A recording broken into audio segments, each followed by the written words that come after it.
The Void, Series 1, Episode 1, The Naled, Chapter 12. Locating the files flagged by the analysts, Hannah explained. They're from quite some time back. Looks like not long after the colony was first founded. How far back? About 50, 60 Triskel years. Let's start with the earliest entry. Hannah selected the appropriate file and cast it onto the window. The file marker appeared emblazoned with the title, Naled Physiology, and a timestamp. Several names were shown as attending. The first of these was a Dr. Liza Klunis. The titular doctor was the first image in the stream as she addressed the camera. Director Trainer sent my team to this distant rock with the express purpose of analyzing Naled physiology and determining whether there is anything further we can obtain from them. As you are aware, Naled oil is an exceptional lubricant and is of immeasurable value to the corporation. You are also aware that it only makes up around 2% of the creature's mass, and despite the value of that oil, it has been deemed that disposing of 98% of the biomass is a waste. Now there's a true corporate sentiment for you, Hannah scathingly commented.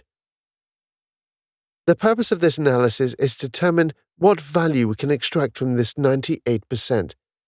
We know that the Naled are a born-based life form, and we are using that as a starting point for potential applications, which could be utilized in medical treatments, advanced glassware, and for the use of the regulation of nuclear reactions. However, the species morphology is interesting, to say the least. The doctor pressed a few buttons on an unseen touchpad, and a graphical rendering of a Naled appeared on the screen. The first impression it made on Voight was how much it resembled something like a crustacean, in a loose sense. There was definitely an insectoid aesthetic to the shape of it, chitinous and angular. The legs were long and spindly, jutting out of the body and arcing over a large surface area. The body was broad, flat, and elongated with an orange and black color scheme. The front of the creature had surprisingly complex eyes, more closely resembling a cephalopod's eye than an insect one, with 2 eyes on either side of the head and a further 2 pointing forward. The mouth of the creature was as horrendous as it was savage-looking, with 4 interlocking jaws coupled with some sharp mandibles that gave it amazing dexterity when handling food. Another interesting deviation was the fact that 2 of the limbs looked like they were used for grasping and the manipulation of the environment. Rather than claws, they seemed to have developed something that looked like a bizarre cross between claws and fingers. At the same time, they were both armored spikes and grasping tools. So that's a Naled. This is the most common form of Naled we've encountered, and as close to a holotype as we have for the species, but they do appear to be a form of holobiont, a cluster of species that act as a single community. There is such a diversity to their shape and size, there doesn't appear to be any better entomological description. This form appears to operate as the worker or soldier of the community, but they seem to have specialized forms that operate like living weapons. They even have forms that seem to operate as specialized power tools. The display switched to a stream of one of the abattoirs in operation, and for the first time they got a sense of scale. These worker Naled were the size of a fully grown buffalo. Look at the size of those things. Voight reacted with revulsion. The farming operation is concentrated on these worker Naled as they seem the most numerous, but it does pose some risk as they can be highly aggressive. Fortunately, as the Naled are methane breathers, the oxygen-rich atmosphere here is difficult for them, and this severely limits their stamina on the surface. Capturing them on the surface is hazardous, but it relies on a tried and tested method of exhausting the creatures before subduing them. This is far simpler than going into their nests, where they are at full energy in a methane environment. Liza Klunis tapped on the touchpad and brought up an image of another creature. This one looked like a bloated sack with legs. I did wonder how they managed to forage above ground outside of their normal environment, but it does appear that they have 2 evolutionary advantages. The first appears to be an ability to go on an extended period without breathing, and a second appears to be these creatures. This is one of the Naled subspecies, which appears to have a single purpose: to retain methane. Effectively, these creatures attach themselves to the larger worker and act as an oxygen bottle. When the worker requires methane, this creature will provide the worker with the reserves of methane that keeps it within this expandable sac. Quite an ingenious adaptation. The screen reverted to the doctor's visage again. Of course, this does raise questions as to their intelligence, but this is an evolutionary response, so it just gives the appearance of intelligent behavior rather than actually being intelligent. Still, this does illustrate the flexibility of the Naled species. Personally, I can't wait to find out more about their physiology and biochemistry and what makes them so malleable. Before we do that, we need to draw up a plan for the preliminary stage of testing and agree on what to prioritize. There was a brief pause whilst the doctor considered what to say next. We intend to build upon the original study on Naled biochemistry that identified the potential usefulness of Naled oil in the first place. But that study was hardly exhaustive, and we do have a lot of ground to cover. Nonetheless, the team is keen to press on. Rather abruptly, the stream finished there. No closing remarks or signing off message. Well, that gives us an indication of what we might be up against, Voight pointed out. What's next? Next file is from a few days later. There doesn't appear to be anything in between, but maybe there's still some in the queue to be assessed. Play it, Hannah. Complying, Hannah cast it to the main screen, and a familiar file marker appeared. This was very similar to the original, but instead of opening on a composed individual, this version of Dr. Liza Klunis was markedly more emotional. She was wearing a face mask and was in what looked like a stable of some description. So something happened today, something that made me reassess everything we are doing here. I can tell you what happened, but it might be more impactful if I just showed you. The doctor turned around and walked towards a pen in which a frantic Naled paced around, testing the perimeter fences for weaknesses. Every time it did so, it got a shock for its trouble. The doctor held up a gun for the hovering camera to clearly see. As you can see, this is a standard assault rifle. She tossed the weapon into the pen, where it clattered to the ground unceremoniously. Intrigued by the noise, the Naled turned its attention to the new object. It moved over to it, studied it for a few seconds, then picked the weapon off the ground. Without a second thought, it spun the weapon around in its clawed hands and pointed the weapon at the humans gathered around the pen. The Naled pulled the trigger and then seemed annoyed when it didn't behave as expected, and discarded it. Hell of a way to prove intelligence, isn't it? The doctor announced. One of the Naled that was being led to the processing plant managed to revive itself from its torpor and overcame a guard. It wrestled the gun from him and then tried to escape. It was put down, but not before killing another 2 guards. The doctor was obviously upset by this revelation, and her eyes were welling up with tears. I placed a priority communication with Director Trainer to explain this development, and it was made entirely clear that I should consider this behavior mimicry by a lower life form. It was also made abundantly clear that I should consider my reputation within the scientific community. The doctor wiped her eye and continued. This is not mimicry. To recognize this device for what it is and what it can do, that takes intelligence.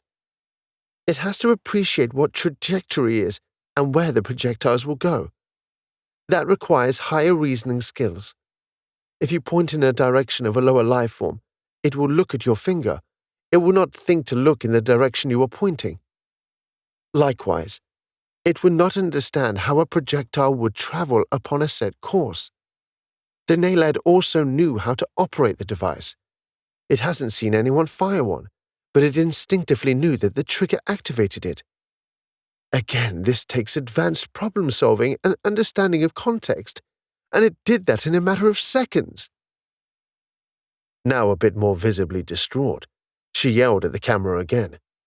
You knew the Naled were intelligent all along, didn't you? She raged. And you carried on with the slaughter because the damn oil was worth so much to you. To Voight, the pieces were starting to fall into place. This was certainly the reason for the Aryan intervention, and it was a damn good reason why the whole affair was hastily buried. I don't know why I'm even recording this. It will be viewed, filed, and ignored. I've been made an accessory to atrocity, and the fact will not even be noticed. And what can I do? If I refuse to comply, I will be discredited, or worse. The discreditation I could stomach, but we all know what happens to those who threaten the status quo of the state. Hell, I might be worried about this stream if I wasn't so convinced it would be totally ignored and buried in the deepest dungeons the bureaucracy could manage. The doctor composed herself, settling down into a chair with resignation. And so, I'm stuck. I cannot back out of this without putting myself at serious risk. All I can do is to refuse to experiment on live Naled. That is one line I cannot cross. Not now. Again, the doctor signed off without notification. Looks like you were right, Commander, Hannah acknowledged. Every time we investigate something from the corporation days, we always find some fresh hell. Voight shook her head. Any other logs? There's a couple more that have been flagged. Put them on screen.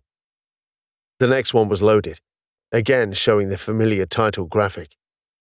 The doctor appeared again, only this time she was more controlled. Found out something new today. We've been struggling to reconcile the Naled biochemistry with this planet since we got here. It doesn't seem to fit, as though it was an invasive species. Well, it turns out the last part of that statement is the salient point. The Naled's biochemistry seemed alien to this world because that's exactly what it was. The doctor mulled over this discovery. How they got to this world, we cannot explain. Maybe they were brought here by a third species for a reason we simply cannot ascertain at this moment. It seems unlikely that they colonized this world intentionally, but I'm starting to be wary of my own preconceptions when it comes to dealing with these creatures. She ruffled her hair as she elaborated on these latest discoveries. How did we discover this? Was this some keen observation by one of my team? Some eureka moment from scrutinizing the evidence? No. Turns out one of the officers let slip that there were other colonies like this one. I did a bit of digging and found out there were dozens more, and on each world the Naled exist in vast numbers. How are they on so many planets? How are they spreading? We've not seen anything technological from them that might explain this. Though she was relatively calm, there was an undercurrent of bitterness in her speech. There's something we're missing here. The Naled are clearly intelligent, and they have colonized multiple worlds. Occam's razor suggests that the simplest answer is invariably the correct one, and that would suggest they were transported by a third party. But this just doesn't sit well with me. If it were a higher species trying to assist a lower one, surely they would help them achieve their goals, rather than do it for them. No, the Naled must be traveling from planet to planet by themselves. It's just how I can't see. The doctor sighed mournfully. I should be off about being lied to again, but I guess it seems insignificant to being co-opted into an act of genocide. I guess I'll just have to suck it up and carry on. That's the end of that one, Hannah indicated. Shall I play the next one? Voight gestured in the affirmative. The last log was cast onto the screen. Again, the title card announced the stream. I don't have long, so I'll keep this short and sweet. The corporation's fleet that parked itself in orbit for the past few days got totally annihilated a few hours ago, when the Arians entered the system. Nobody told us why the fleet were here, and frankly, if they were here to defend the colony, they did a poor job of it. I don't even know why they're bothered. Nothing we make can go toe-to-toe with them. Someone entered the room and started grabbing selected devices in a panic. The ship is still in orbit, just waiting there. No warnings, no action. It just hangs there, motionless. The meaning is pretty evident, though. They want us gone, and they're giving us a chance to leave on our own accord. The planetary governor called the evacuation about half an hour ago, and it's been bloody chaos since. Despite the activity going on around her, the doctor remained stoic. We've been here a short time, but I won't be sorry to see the back of it. This opportunity has destroyed me and ruined any idea I had about having lofty principles. No, I'm more than happy to leave prematurely, but I do fear for the future and for my team. Who knows how the corporation is going to react to this? I think we're either way. Stay here and we face the Naled and the Aryans, return to Triskel's space, and we must face an uncertain future. Perhaps it's no less than I deserve for getting involved in this whole... But it's a bitter end. There was a certain resignation to her words that hinted towards what she expected to happen. I doubt anyone will ever hear these logs again, but should I vanish into the ether, it would be nice to know that I still leave a trace of myself somewhere. Documentation of my existence abandoned on an alien planet teeming with intelligent life that might not ever forgive us for what we have done here. Not exactly a legacy anyone would want, but it's something to show I once existed. The stream finished on that dour thought. Kane, do we have any evidence of a Dr. Liza Klunis in Republic records at all? Voight asked. Give me one moment, Commander. It will take me a little while to search the database. The thing that concerns me, Commander, is the mention of dozens of other colonies, Hannah observed. This isn't the only one, just the first one we found. Seems Triskel were doing this on a massive scale. Commander, there is no trace of a Dr. Liza Klunis in the Republic or even in the Triskel Corporation.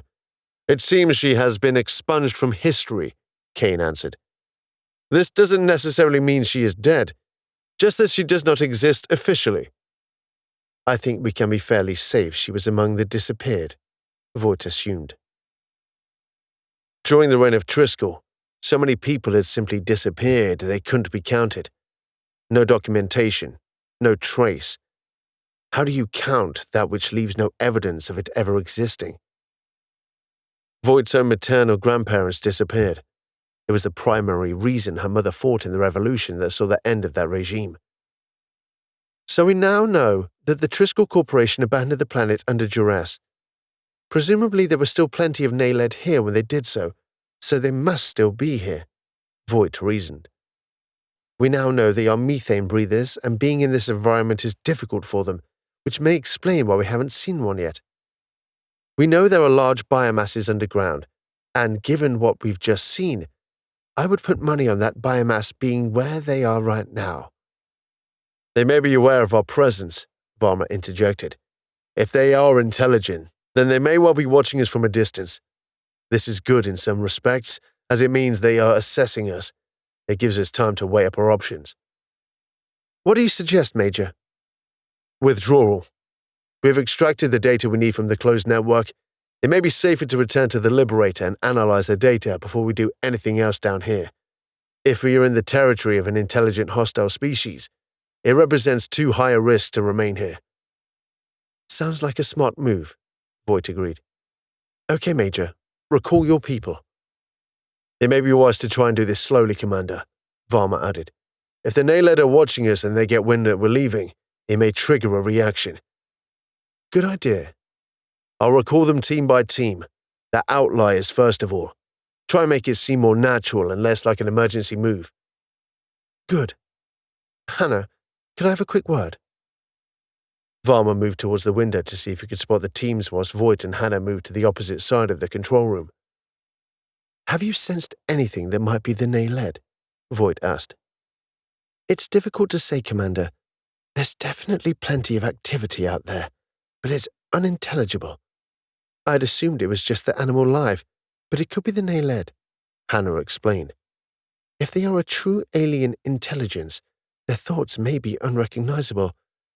It's down to a frame of reference again. If you don't have that, it can be difficult to interpret other species' thoughts.